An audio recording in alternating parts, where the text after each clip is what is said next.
This segment of the news has been brought to you by Sun Oil Limited. Welcome back. A man is dead and another is in hospital in serious condition following a double shooting last night here in the capital.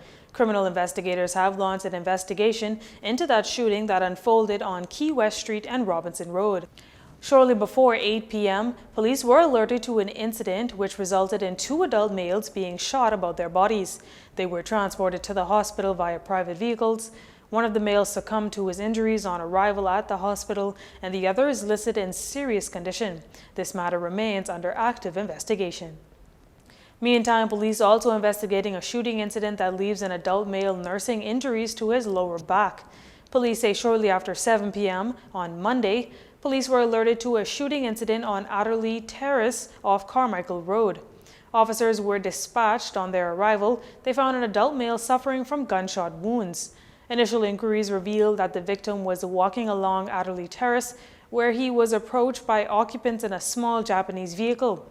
One of the occupants produced a firearm and discharged it in his direction, hitting him in the lower back. The victim was transported to the hospital via emergency medical services. His condition is listed as stable. This matter also remains under active investigation.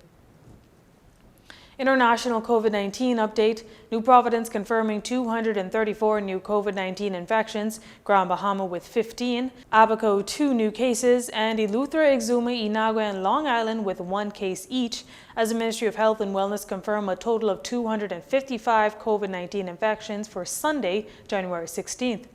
13 of those positive on New Providence have a history of travel within 14 days. The lone case on Long Island also with a history of travel. 106 of those new cases are males and 149 are females.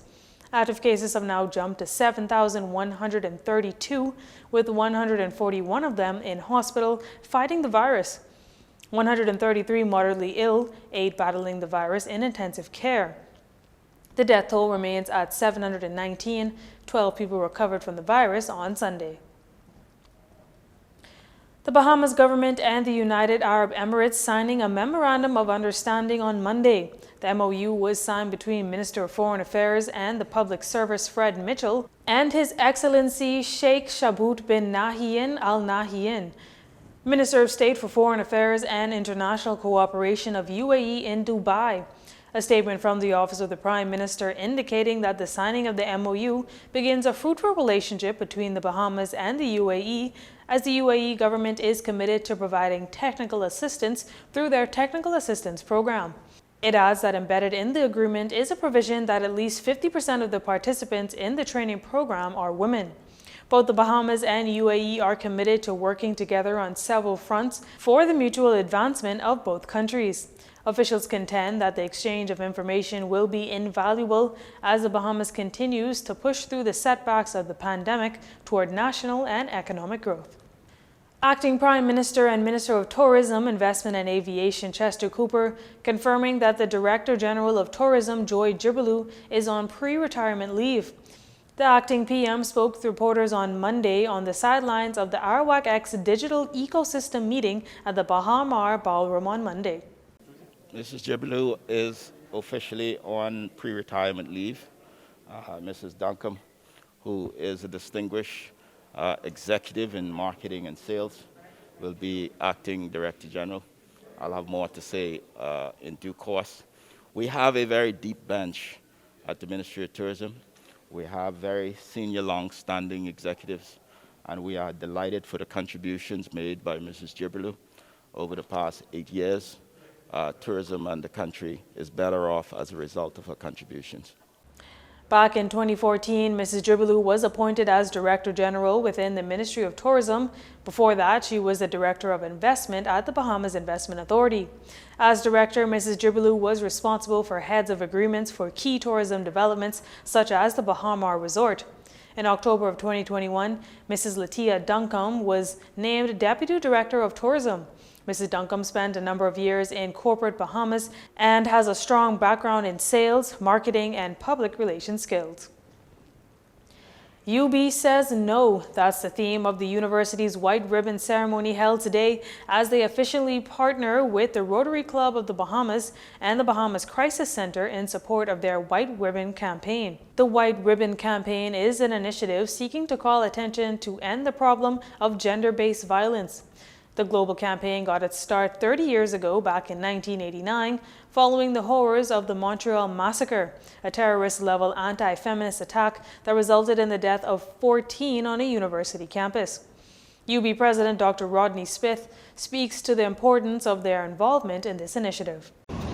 This white ribbon tying ceremony is symbolic of the university's commitment to raising awareness of gender-based violence and doing our part to end it in our community.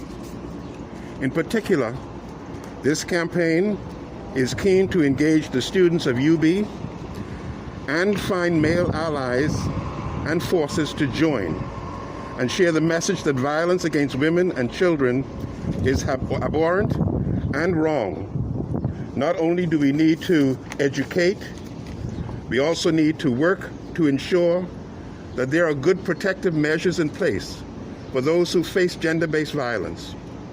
We need to continue to advocate for changes to our laws, and we must not tire until they are done.